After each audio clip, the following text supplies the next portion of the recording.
Very good morning, friends. We are on problem number 9 of final accounts. We first of all read two lines before trial balance and we also considered adjustments. Do you remember we have already considered adjustments, or should I revise it? Please tell me.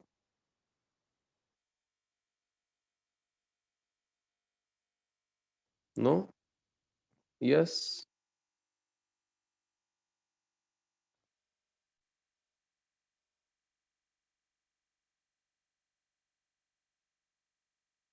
Please answer.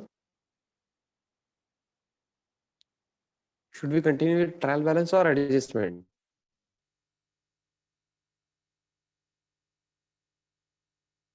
Closing stock बघितलं आपण. We have already considered closing stock and other adjustment. For other adjustments, we have given number. Okay, so we are starting with trial balance now. Debit balances. Okay, in trial balance, debit balances. First of all, debtors. Which account? Personal account. Debtors is personal account, real personal account, balance sheet, debit column. We are looking into debit balances. So debit column, real personal account, balance sheet, debit column, asset side. Debtors will go to balance sheet, asset side. But as we have adjustment for debtors, we will write it in inner column.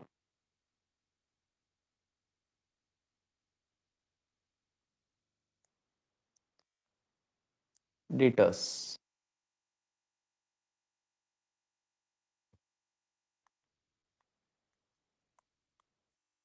$45,000.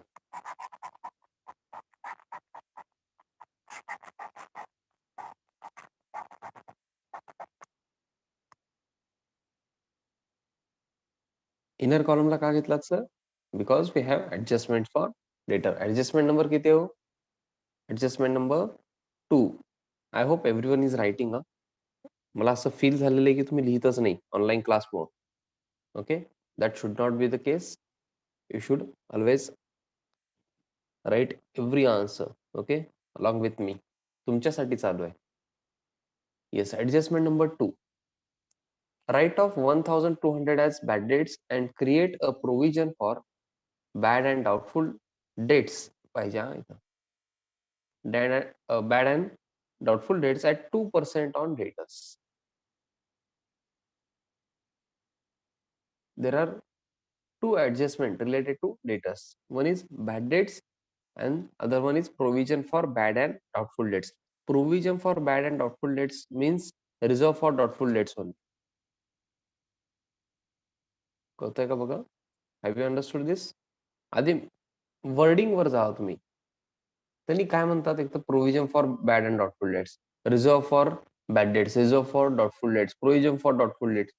They will use different kinds of words, but meaning is reserved for doubtful debts only.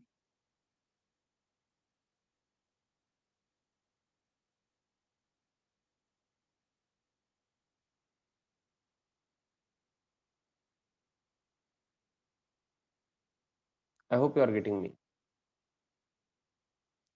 Bad debts and RDD हे दोन adjustment आहेत. हे कळालं का? मला ते सांगायचंय. काय करायचं नंतर बघू. Okay, yes. आता मी मिनिंग सांगतो. What is bad debts? Bad debts means irrecoverable amount from debtors.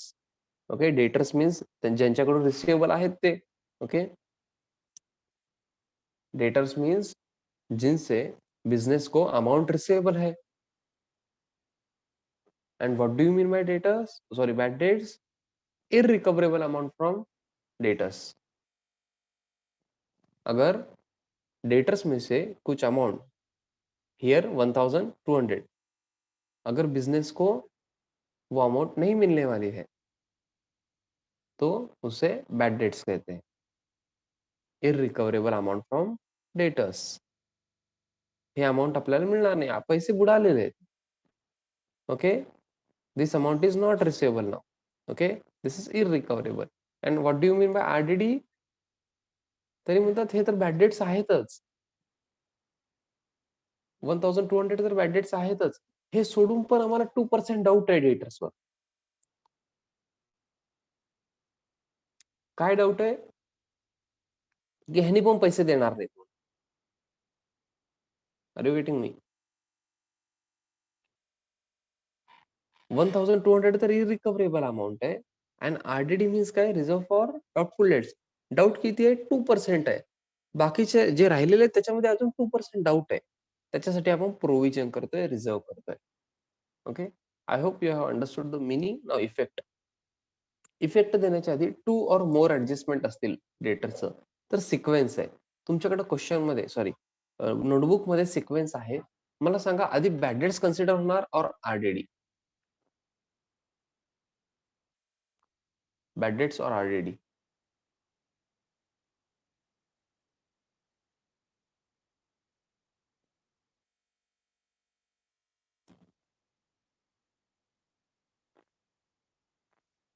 Bad debts will be considered. Okay. Sequence दिलेलं आहे मी. Bad debts, then RDD, then reserve for discount on debtors. Bad debts means what?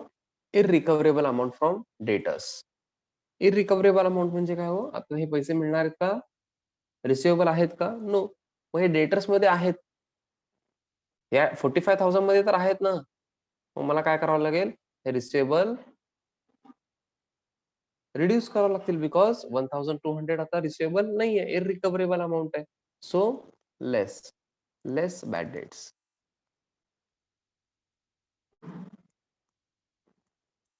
$1,200. इनरलाच घ्या, अजून एक adjustment आहे. Please tell मी लेस केल्यानंतर किती येत आहे?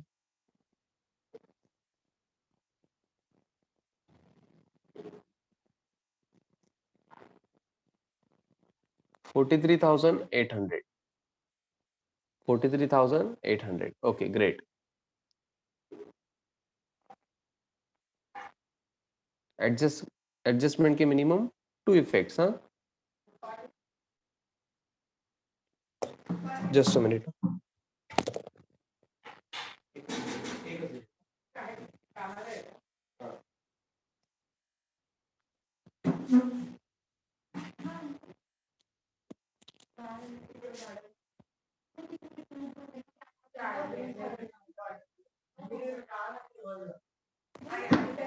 Yes. Bad debts, second effect. Bad debts means irrecoverable amount.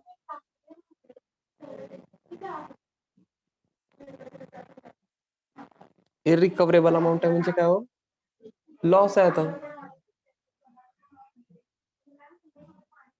Irrecoverable amount म्हणजे काय? लॉस आहे. आता पैसे मिळणार आहेत का? नाही. मग काय केलं? डेटर्स मधून लेस केलं. अजून एक सेकंड इफेक्ट काय? हे माझं लॉस आहे, आता अमाऊंट मिळणारच नाहीये.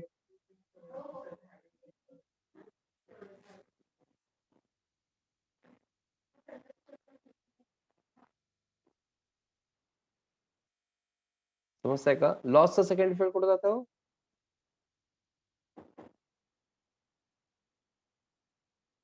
P&L account debit side. Okay. ज्यांना हे लक्षात नाहीये, आठवण नाहीये, आठवण ठेवायचं आहे. थोडंसं ट्राय करा. ओके. अदरवाईज प्रॅक्टिस करून होऊन जाईल. बट तुम्ही प्रॅक्टिस करत नाही हे मला कळालेलं आहे. ओके. सो क्लासमध्येच आठवण ठेवण्याचं ट्राय करा. बॅड डेट्स इरिकव्हरेबल अमाऊंट आहे फ्रॉम रिसिवेबल ऑर डेटर्स मी लेस केलो. अँड सेकंड इफेक्ट लॉस असल्यामुळं second effect profit and loss account debit side. Profit and loss account debit साइडला काही जण वेगळं प्रेझेंटेशन ट्राय करतात बुकमध्ये वगैरे बघून. तसं काही करायला जाऊ नका. मी जसं सांगतो तसं ऐका, थोडं सोपं जाईल. ओके. जेवढं तुम्ही माझ्यावर विश्वास ठेवणार तेवढे तुमचे मार्क्स वाढणार. जेवढं तुम्ही विश्वास ठेवणार नाही थोडंसं प्रॉब्लेम येणार. ओके. आणि ज्यांना पण थोडंसं शंका आहे माझ्यावर, I can show you my result also. Okay. म्हणजे सीए झालेला रिझल्ट वगैरे बघायचं असेल तुम्हाला, सर आम्हाला गॅरंटी नाहीये. ओके. तसं तर तिचं सर्टिफिकेट आहे ऑफिसमध्ये. तुम्ही क्लासला आलात तर चेक करू शकता. ओके. थोडंसं ट्रस्ट दाखवून, माझ्यावर विश्वास ठेवून तुम्हाला पुढे जावं लागेल. थोडंसं सोपं जाईल, बाकी काही नाही. ओके. अदरवाईज तुम्हाला अवघड जाणार आणि असं वाटणार की सर काहीतरी चुकीचं शिकवतायत. तसं अजिबात नाहीये. ओके. माझ्याकडून काय चुकलं तर मी एक्सेप्ट करतो. तुम्ही मला विचारा, "सर हे तुम्ही असं सांगताय बुकमध्ये असं आहे किंवा आमचे सर असं सांगितलं कॉलेजमध्ये." मी माझ्याकडून जे आहे ते सांगतो. तुमचं तेवढं मॅच्युरिटी लेव्हल आहे आता, की ते तुम्ही समजू शकता. ओके. P&L अकाउंटच्या डेबिट साइडला लगेच लिहू नका. वन लाईन ब्लँक सोडून तुम्ही लिहिता करेक्ट आहे. बट इथं बॅड डेट्स लगेच छान वाटत नाही. ओके. फ्यू लाईन्स ब्लँक सोडून इथं खाली बॅड डेट्स.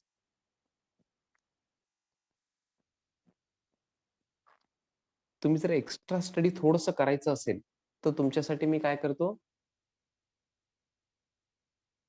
काय करायचं ते सांगतो. टेन्शन तुम्ही घेऊ नका. Okay.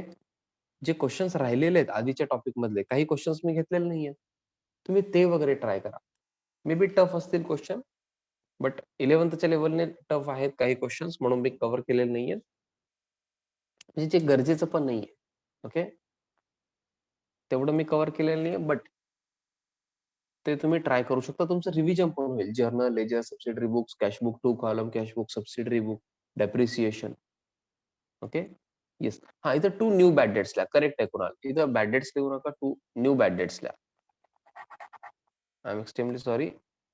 2 new bad dates, because these are bad dates given in adjustment. 2 new bad dates. Okay.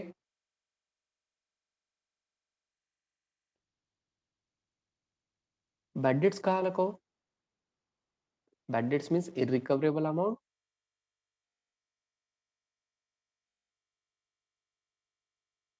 Irrecoverable amount from debtors. Okay. पैसे बुडालेले आहेत. आपल्याला मिळणार आहे का? नाही. त्यामुळे डेटर्स मधून लेस अँड सेकंड इफेक्ट लॉस असल्यामुळे profit and loss account debit side. Now second one, RDD. RDD means reserve for doubtful dates. आता बघा, हे जे अमाउंट आहे ना डेटर्सचं 45,000, आता त्याच्यामधलं 1,200 तर कंप्लीटली मला माहित आहे, गॅरंटी हे मिळणार नाही. 1,200 मला मिळणारच नाहीये. पैसे बुडालेले आहेत. इररिकव्हरेबल अमाउंट. मग राहिलेल्या 43,800 मध्ये पण मला 2% डाउट आहे. असं कोण म्हणतंय क्वेशन सांगताय मला माहित नाही. म्हणजे मी 2% म्हणलो, क्वेशन 5% म्हणलं तर असं चालत नाही. जे क्वेशनमध्ये आहे ते घ्यायचं. सर मला 10% डाउट आहे. तुमचं इथं लिहायचं नाहीये. ओके. ज्यांनी क्वेशन प्रिपेअर केलेत त्यांचं आपल्याला बघायचंय. ओके. 2% डाउट कशावर आहे? 43,800. समजतंय का? म्हणजे ह्याच्यामध्ये पण 2% आपल्याला मिळणार नाही. त्यासाठी आपण प्रोव्हिजन करतोय. ओके. समजतंय का हो?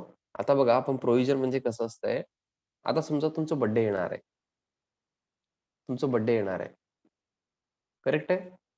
मग आई-वडील जे असतात तुमच्यासाठी काहीतरी प्रोव्हिजन करून ठेवतात. सपोज तुमचं फंक्शन वगैरे ठेवणार आहेत.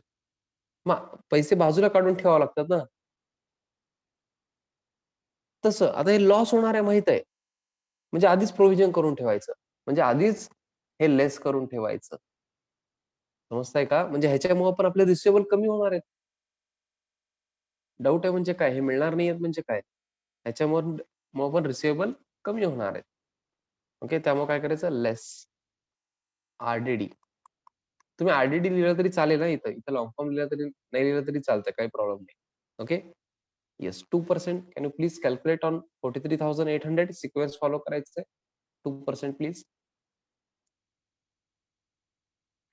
I hope everyone knows how to calculate 2%. Unit place cut केला तर 10% येतंय. 10th प्लेस कट केला तर आता 1% येतंय. 438 दिस इज 1% इंटू 2 बिकॉज 2% पाहिजे. किती येतंय? Everyone is saying 876. Can you please tell me outer column amount? 42,000 something येईल का? 42,924. 42,924. येस. आता या गडबडमध्ये काय होतंय, सर गडबड काय झालं सर? हे बघा तुम्ही आर-डी-डीचा विचार केलात. कशावर काढायचं, लेस करायचं, 2% कॅल्क्युलेट करायचं. मग ते लिहून लेस केलात तुम्ही. ओके. हे फार मेहनत केलात तुम्ही. त्यामुळे सेकंड इफेक्ट तुम्ही विसरता. बट काय करायचंय, मला विसरलं तर चालेल एक वेळेस, but please do not forget second effect. Second effect काय हो? आता बघा, तुम्ही काय केलात, या अमाउंटमधून 2% तुम्हाला डाउट आहे म्हणून तुम्ही प्रोव्हिजन केलात. करेक्ट आहे? मग हे पण अमाउंट तुम्हाला असं वाटतं की मिळणारच नाहीये. दॅट मीन्स हे इनडायरेक्टली तुमचं लॉसच आहे आता. समजतंय का? हां, ॲक्चुअलमध्ये लॉस झालेला नाहीये. अजून ते आपल्याला डाउट आहे. समजतंय का? बट तुमच्या ओपिनियनने जर तुम्ही रिझर्व्ह प्रोव्हिजन करून ठेवलेलं आहे. मग आपल्याला काय समजावं लागेल? लॉसच आहे. सेकंड इफेक्ट कुठे जातंय लॉसचं? Profit and loss account debit side. मग प्रॉफिट अँड लॉस अकाउंटला जायचंय टू न्यू बॅड डेट्सच्या खाली to new RDD. Sir new का लिहिलात? ॲडजस्टमेंटचं असल्यामुळे न्यू. ओके? हां. आता कॉलेजमध्ये जेव्हा तुमचा एक टॉपिक होणार ना, तेव्हा थोडंसं प्रेझेंटेशन त्यांनी वेगळं सांगतील. मला माहीत आहे. मी पण चेंज करणार आहे नंतर प्रेझेंटेशन याचं. पण आता नको. आता बेसिक आयडिया तुम्हाला येऊ दे. प्रेझेंटेशन वगैरे नंतर बघू कसं चांगलं करायचं. ह्याच्यापेक्षा चांगलं प्रेझेंटेशन असू शकतंय. मला माहीत आहे. ओके?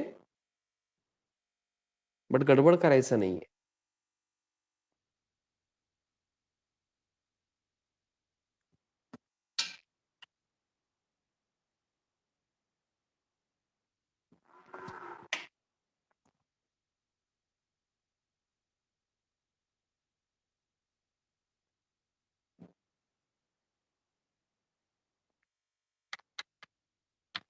आर-डी-डी बॅड डेट्स आणि आर-डी-डी क्वेरी होतं काही जणांना.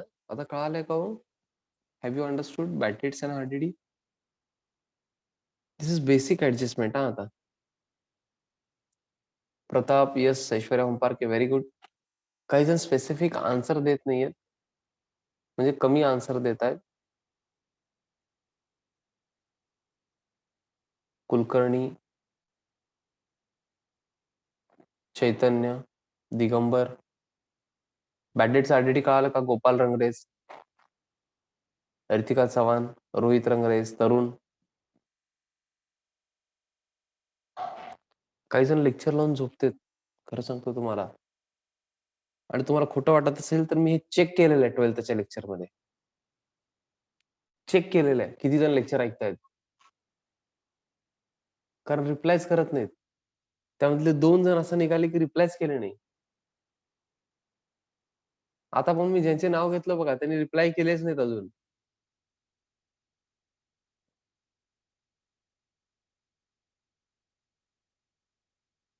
हां, नाही तुम्ही आन्सर देत असता. काही जण ह्याच्यामधले आन्सर देत असतात, दिगंबर वगैरे, तरुण वगैरेमध्ये.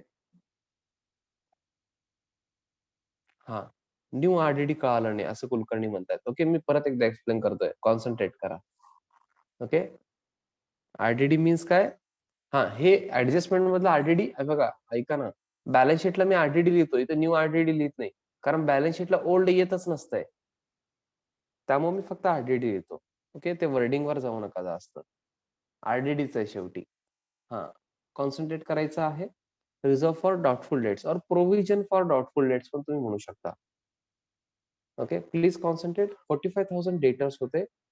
त्यामधले 1,200 हे इरिकव्हरेबल अमाउंट आहे, बॅड डेट्स आहे, लॉस झालेलं आहे. मग आता हे तर अमाउंट मिळणार नाहीये. त्यामुळे मी काय केलं? लेस केलं. बिकॉज रिसिव्हेबल नाहीये. इरिकव्हरेबल अमाउंट आहे आता ते. त्यामुळे मी लेस केलं from debtors. This is first effect. आता हे लेस केलं म्हणजे काय हो? मी दाखवलेलं आहे की मला रिसिव्हेबल नाहीये. सेकंड इफेक्ट काय? आता रिसिव्हेबल नाहीये म्हणजेच काय? लॉस झालेलं आहे. लॉस सेकंड इफेक्ट कुठे जाणार? Profit and loss account debit side तुमच्या सोल्युशनमध्ये आहे. Okay. No RDD reserve for doubtful debts. म्हणजे काय झालेलं आहे, आता बघा, काही फ्रेंड्स असतात ज्यांना तुम्ही पैसे देत नाही. पण चुकून समजा दिलात, तर तुम्हाला डाउट असतं त्यांनी देणार आहे का नाही म्हणून. कळालं का मला काय म्हणायचंय? काही फ्रेंड्स असतात ज्यांना तुम्ही पैसे देत नाही. कारण तुम्हाला माहित आहे ह्याला जर पैसे दिलो, तर पैसे गेले, परत येणार नाही. करेक्ट आहे का? हां, हे लवकर कळतंय बघा सर. हां, समजा तसल्या फ्रेंडला ओके, त्या फ्रेंडला चुकून तुम्ही नाईलाजाने काहीतरी प्रॉब्लेम असेल किंवा काहीतरी असं अर्जन्सी असेल त्यांचं पण आणि तुम्ही पण गडबडमध्ये काय केलात त्यांना ₹1000 दिलात, ₹1000. आता तुम्हाला अमाउंट देतानाच डाउट आहे, मिळणार नाहीये म्हणून. करेक्ट आहे का? कारण त्या फ्रेंडचं तुम्हाला माहीत आहे, त्यांनी एकदा घेतला की परत देत नाही. करेक्ट आहे? म्हणजे 1000 रुपीज तुम्हाला देतानाच माहित आहे. मग तुम्हाला डाऊट आहे ₹1 पण ह्याने परत देणार नाहीये. मग तुम्ही पैसे देतानाच असं बॅक ऑफ द माइंड तुम्हाला माहित आहे ह्याने अमाउंट देणार नाहीये परत म्हणजे लॉस कन्सिडर करता का नाही तुम्ही? म्हणजे स्वतःचा लॉस कन्सिडर करता ना आता ह्याने देणार नाहीये म्हणून. हां, इथं तेच कळलो आपण. इथं 43,800 डेटर्स आहेत. कसं आलं सर हे? 45,000 होते. 1,200 इर्रिकव्हरेबल अमाउंट आहे. मग राहिले किती? 43,800. 43,800 ह्याच्यामध्ये ना मला डाउट आहे 2% म्हणजे हे देणार नाहीयेत. इनडायरेक्टली मला माहीतच असल्यासारखं, की हे देणार नाहीयेत म्हणून. समजतंय का? हां, मग आता हे पण मिळणार नाहीयेत म्हणजे माझं लॉसच आहे ना. हे तर लेस केलं मी रिसिव्हेबल नाहीये म्हणून. म्हणजे आता रिसिव्हेबल मधून कमी होणार. मिळणार नाहीयेत म्हणजे. अँड सेकंड इफेक्ट लॉस असल्यामुळं profit and loss account debit side. Because amount मिळणार नाही म्हणजे लॉस आहे आता. Second effect profit and loss account debit side. Okay. Yes. Next. So this was debtors. Next. 49,924 मिळतेत असं का? नाही, नाही, नाही. हे रिसिव्हेबल आहे. मिळतेत असं नाहीये. ह्याच्यात पण मला गॅरंटी नाहीये. नेक्स्ट इयरला कळेल ते. ओके. हे रिसिव्हेबल आहेत. हे डेटर्स आहेत. हे बघा. Debtors means what? रिसिव्हेबल्स म्हणजे सगळे अमाउंट रिसिव्हेबल्स इंडिव्हिज्युअल कडून, पार्टनरशिप फर्म, कंपनीज त्यांच्याकडून रिसिव्हेबल आहेत 42,924 ॲज ऑन 31 मार्च 2018. या डेटला एवढे रिसिव्हेबल आहेत, असं म्हणायचंय त्यांना.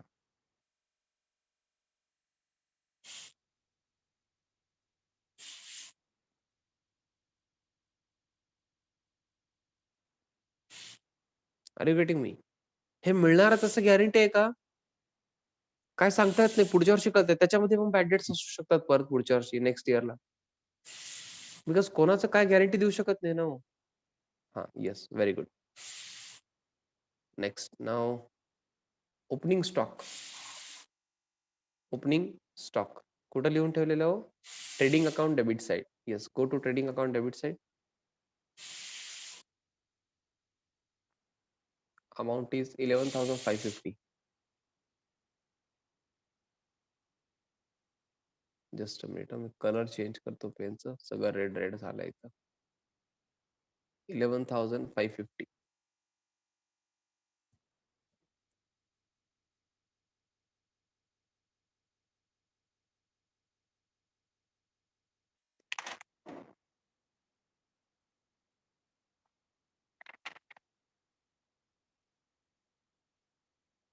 Next purchases. पर्चेसेस पण तिथंच लिहून ठेवलेलं आहे. Trading account debit side. To purchases. Inner कॉलमला घ्यायचं.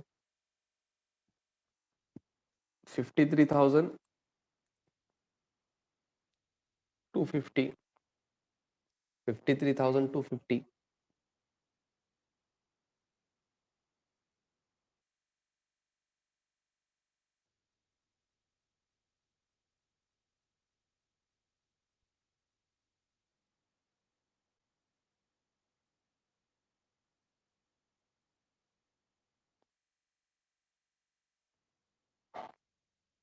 Next sales return. Sales return कुठे आहे हो? हे फार रेग्युलर येणारे आयटम आहेत. ह्याच्यामध्ये कोणाला प्रॉब्लेम आहे का हो? Opening stock, purchases, sales, sales return, purchase return, closing स्टॉकमध्ये वगैरे? नो ना? ओके. रुलिंग करतानाच यायला पाहिजे. Sales return, trading account credit side 1050 inner column.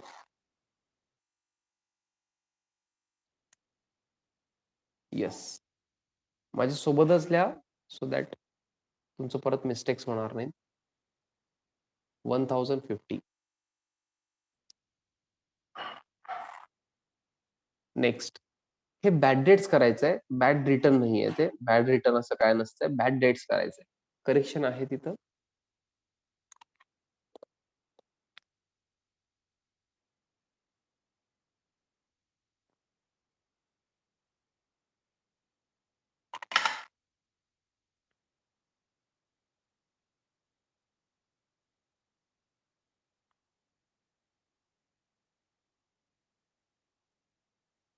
bad debts. Okay, bad debts, which account, please tell me? Personal, real, nominal? As this is loss for business, this is nominal account. Nominal account should go to trading or profit and loss account. Debit column, debit side. So it will go to trading or profit and loss account, debit side.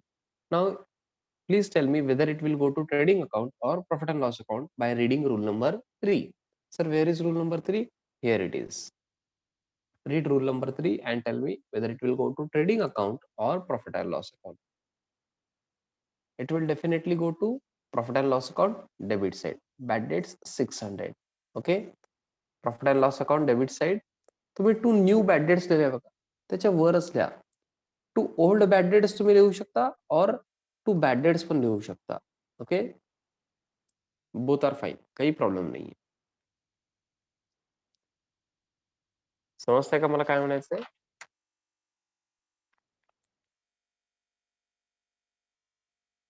If you want to write two old bad debts पण लिहू शकता. मी आतापर्यंत only bad debts म्हणत होतो. Trial बॅलन्सचे bad debts means old bad debts असतात, माहित आहे. But while writing it, we write only bad debts, but you can also write to old bad debts, no issues. Okay, दोन्ही लिहू शकता तुम्ही. ह्याचं प्रेझेंटेशन थोडंसं डिफरंट होऊ शकतंय. मी आधी पण सांगितलेलं, आता पण सांगतो. बॅड डेट्स अँड आरडीडीचं मी आफ्टर फ्यू प्रॉब्लेम सांगतो, और मे बी तुमचं अंडरस्टँडिंग लेवल थोडंसं मी वाढल्यानंतर, अदरवाईज 11th सांगितलं तर 12th सांगतो. Do not worry, 12th final account आहे. ओके, तुमचं अंडरस्टँडिंग लेवल बघून मला सांगावं लागतंय. ओके, मी सगळं सांगितलं बाउन्सर जात असेल तर ओके, काही उपयोगाचं नाही. After bad debts, rent, rates and taxes, which account?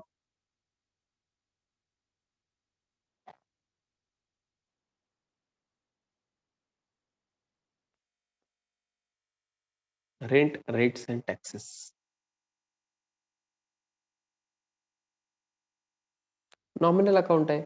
Nominal account should go to trading और profit and loss account. I hope everyone knows rules. काही जण रूल्स मध्ये पण कॉन्फिडंट वाटत नव्हते लाईव्ह बॅचला. सो प्लीज तुम्ही बघून सांगितलं तरी चालेल, मला अजिबात काही इश्यू नाहीये. बट तुम्ही बोलायला पाहिजे. Okay, it will go to trading और profit and loss account, debit column, debit side. मग सगळेजण म्हणतात P&L ला. Very good, because not related to purchases और manufacturing expenses. It will go to P&L account, debit side. Go to P&L account, debit side. इथं one line blank सोडून तुम्ही जागाचे सोडलेलं आहे, इथंच लिहू शकता. Okay, to rent, one line minimum blank सोडायचं वर. To rent, rates and taxes.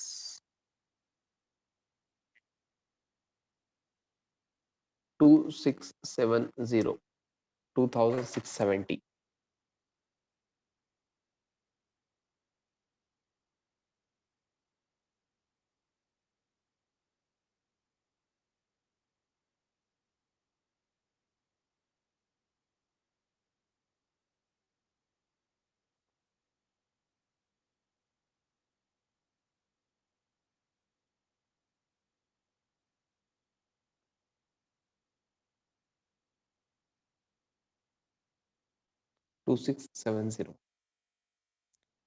Next, after rent, rates and taxes, ज्याला पण ऍडजस्टमेंट नाही येत. ऐका, फायनल अकाउंट मध्ये तुमचं अप्रोच कसं पाहिजे, जिथं पण ऍडजस्टमेंट नाहीये थोडंसं ते फास्ट व्हायला पाहिजे.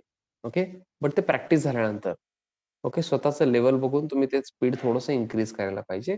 मी थोडंसं स्लो का जातोय, कारण लाईव्ह बॅच मध्ये तुमचा रिस्पॉन्स बघून मी थोडंसं स्लो झालेलं आहे. ओके, आपण एवढं स्लो बघतच नव्हतं टॉपिक.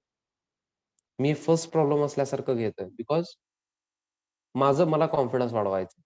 ओके, आणि तुम्ही तुमचं पण बघा. ओके, तुमचं कॉन्फिडन्स वाढलं तरच माझं वाढणार, हे लक्षात घ्या. Insurance, personal, real, nominal, please tell me. Insurance is nominal account. Okay, insurance premium आपण भरतो म्हणजे हे नॉमिनल अकाउंट आहे, एक्सपेन्स आहे. Nominal account should go to trading और profit and loss account.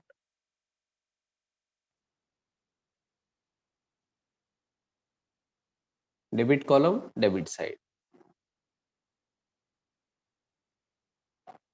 Sir आता मग ट्रेडिंगला जाणार का P&L ला सर? विचार करा. Manufacturing expenses and expenses related to purchases of goods are debited to trading account and other expenses are debited to P&L account. इन्शुरन्सचं पर्चेसेसशी काही संबंध नाहीये. मॅन्युफॅक्चरिंग तर कुठंच काही नाही. इन्शुरन्स प्रीमियम भरावंच लागतंय. याच्याशी काही संबंध नाहीये. Okay? Other expenses are debited to P&L account. So we will write it in P&L to insurance but inner column because we have adjustment. हे बघा, ऍडजस्टमेंट कसं आहे हे मला कसं कळतंय, इथे नंबर लिहिलेला आहे. तुम्ही पण लिहिलेला असतं इथे नंबर. मग ऍडजस्टमेंट आहे कळालं की इनरला लिहायचं 2400.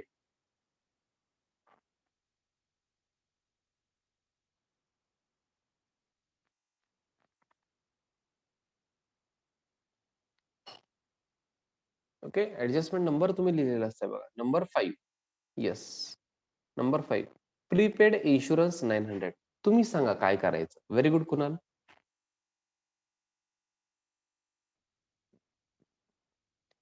तुम्ही सांगा काय करायचं.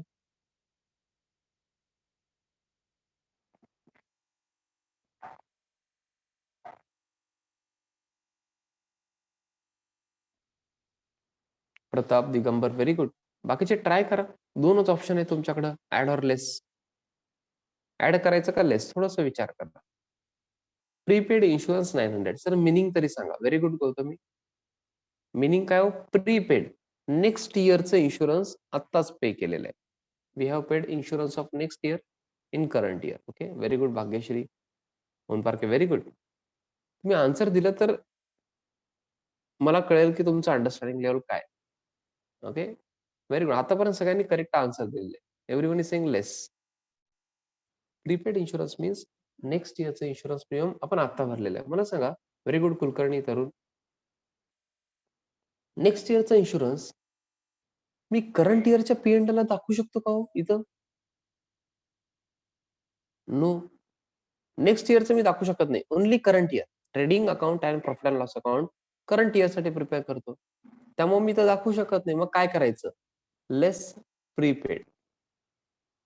Less prepaid. Okay, last 1 minute remaining आहे.